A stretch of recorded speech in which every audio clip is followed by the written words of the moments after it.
A los 5 años me regalaron mi primer violín y yo sabía que como que ni siquiera me cuestionaba porque sabía que iba a acabar tocando el violín. Lo primero que recuerdo es que llego y hace calor. Obviamente no hablaba una palabra en español. Una es una sola. Yo hablo español por osmosis. Voy con el señor Eugenio Cobo y desde que me vio el señor Eugenio me dijo, bienvenida. Es que veo en retrospectiva mi vida y digo, güey, lo que yo he vivido, o sea, mi formación, mi ADN, el cómo nací y en lo que soy ahora no tiene nada que ver, ¿sabes? O sea, yo creo que si yo hubiera continuado en Rusia, sería completamente otra persona. Totalmente. Totalmente. ¿Y qué era lo que te gustaba comer, Ana? Porque comen mucha papa. Pues la comida rusa no es particularmente del agrado mundial, de mucha gente, ¿no? claro. O sea, digo, comemos cosas un poco extravagantes como el arenque, por ejemplo, que es pues como una especie de sardina muy salada. Comemos caviar, que es la hueva del pez, pero lo comemos encima de blins, que son unas crepas que se le echa crema encima y caviar. Es muy rico, la verdad, a mí me fascina. Comemos mucha papa, comemos col agria, pepinillos. Jugo de abedul, porque en ese tiempo Coca-Cola no había entrado. Jugo de abedul, sí. Abedul es un árbol tradicional de Rusia, blanco con puntitos negros, que si tú lo ves en algún lado en la televisión o en algún programa o en alguna película, lo más seguro es que están grabando, filmando en Rusia, ¿no? Porque pues, lo tenemos por donde quiera. Durante mi infancia, mis papás se mudaban mucho. ¿Por qué? Porque mi papá quería siempre lo mejor como para la familia y mejor, vivir en mejores colonias, en mejores lugares y eventualmente llegar y mudarse a Moscú. Su objetivo era que nosotros viviéramos en la capital. Por lo mismo que nos mudábamos mucho, yo también cambiaba todo el tiempo de guarderías y de kinders. O sea, lo que yo recuerdo es vivir en diferentes colonias, en diferentes departamentos, y ir siempre a diferentes kinders y a diferentes ambientes, ¿no? Tenía que como que empezar desde cero. O sea, yo desde que nací me mudaba y llegaba a un nuevo lugar y empezaba desde cero. Y tengo como esa capacidad a la fecha de llegar a un nuevo lugar y en 2 días hacer mi vida allá.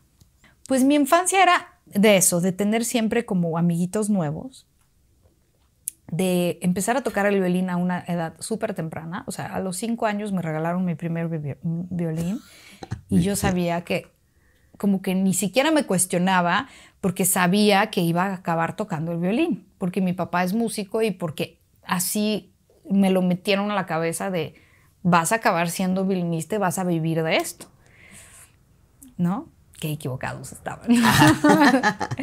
Entonces, desde chiquita tomaba clases particulares y en escuelas de música de violín. Entonces me recuerdo siempre con un violín. Y a los 5 años, casi 6 años, llegamos a Moscú. Y lo mismo. ¿Por qué México, además? Le ofrecen un contrato aquí. O sea, estaban haciendo como un reclutamiento de músicos y mi papá toca una audición, así como random de, a ver, chicle y pega, y le ofrecen un contrato en la Orquesta Sinfónica Nacional de México. Y inicialmente venía por 1 año, ¿no? De a ver qué pasa. De hecho, él vino primero, después llegamos mi mamá y yo. Pero, pues era como... Mi papá dijo, esto se va a poner muy mal. En efecto, se puso terrible. O sea, todo el cambio de que se cae la Unión Soviética y se convierte esto en una federación muy extraña, ¿no? Cuando llega Boris Yeltsin, se autoproclama presidente y toda esa época tan oscura.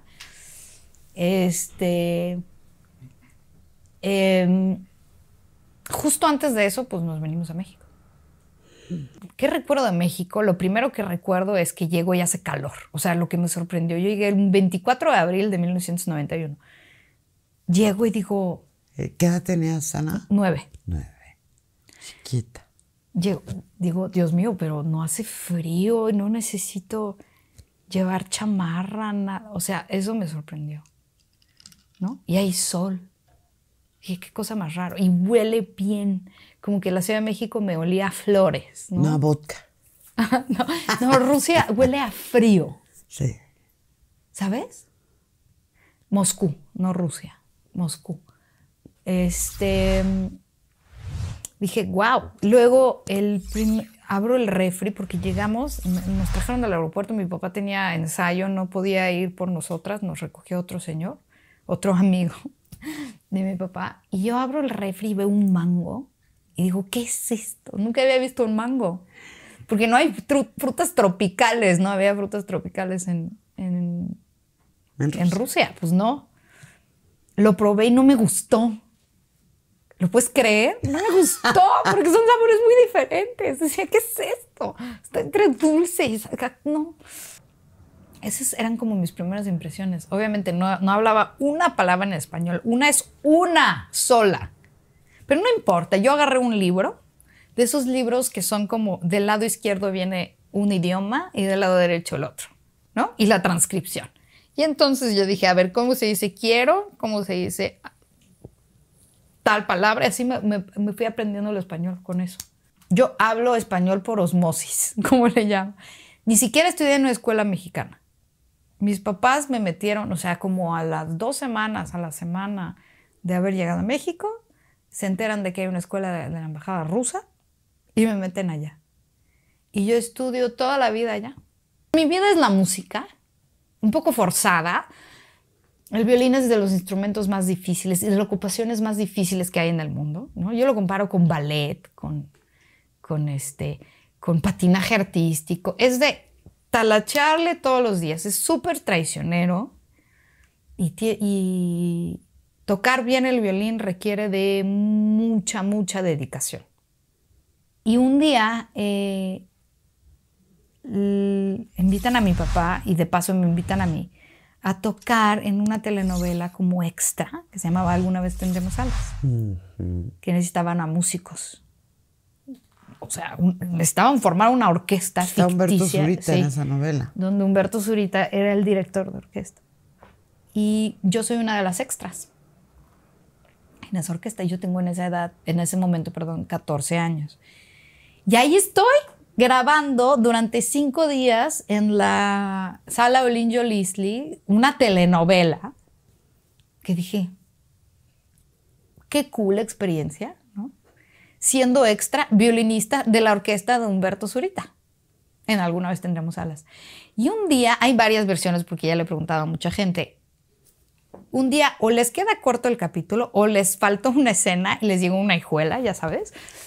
El caso es que o el escritor, como era capítulo 1, dijo, no, hace falta algo, un conflicto en donde se ve que un personaje de Humberto está muy súper neurótico y mandan una escena en donde el personaje de Humberto tiene que regañar a alguno de los músicos. Y Roberto Gómez Fernández, que era el que dirigía la telenovela, el hijo de Chespirito, el productor con el que yo acabé trabajando, dice, esta niña, esta güera va a ser a la que le vas a gritar. Y hago mi primera escena. Hago la escena y Humberto le parece como muy atinado en mi interpretación. Agarra a mi papá y dice, oiga, señor, su hija es muy talentosa para la actuación. Mira el ojo de Humberto. ¿Por qué no estudia actuación? Ajá, ¿y cómo? ¿De qué? Pues mira, hay una escuela que se llama Centro de Educación Artística, el director es Cobo, el señor Cobo. Eugenio Cobo. Le voy a dar una cita, ¿le interesa? Y yo, sí, bueno, ahora voy así como de, a ver qué pasa. Voy con el señor Eugenio Cobo y desde que me vio el señor Eugenio me dijo, bienvenida a esta carrera en donde te la vas a pasar muy bien. Y qué bueno que fue cesárea porque Santi venía con doble cordón alrededor del cuello. Ay, mi vida. Y se le llama nudo perfecto. Es cuando el cordón forma un nudo perfecto. Los doctores estaban más sorprendidos que por el... No, estaban más sorprendidos de ver el cordón que de que todo salió bien. Ay, ven, y le tomaban fotos. ¿Sí? Mira qué maravilla, cómo es la naturaleza. Cómo es la naturaleza y cómo es la intuición y cómo son las circunstancias, cómo es Dios, cómo es todo, porque probablemente venía, como es doble cordón, Santi podría haber hecho un movimiento en falso y se ahorca. Y en 5 minutos el bebé se podía morir. Pues qué bueno que lo sacaron antes, qué bueno que fue cesárea, qué bueno que fue todo. Mira, la verdad es que yo tuve la fortuna de que pues nace Santi y a los... obviamente nadie nos fue a visitar al hospital. Regresamos a casa, estuvimos 15 días haciendo nuestra cuarentena y mis suegros con Masha estaban en Acapulco y nos fuimos a Acapulco. ¡Ah, qué maravilla! Sí. Entonces tuvimos como una cuarentena un poquito más relajada en ese aspecto, ¿no? Porque pues de estar encerrado en la Ciudad de México, pues a ver el mar, pues había una gran diferencia. Yo la verdad le agradecí hasta cierto punto la pandemia. ¿Por qué? Porque yo viví una doble cuarentena. O sea, yo tenía que estar en cuarentena de por sí y tenía una cuarentena con un montón de manos que me ayudaban, ¿sabes? ¿No? De mi esposo en casa, mis suegros. Fue padrísimo.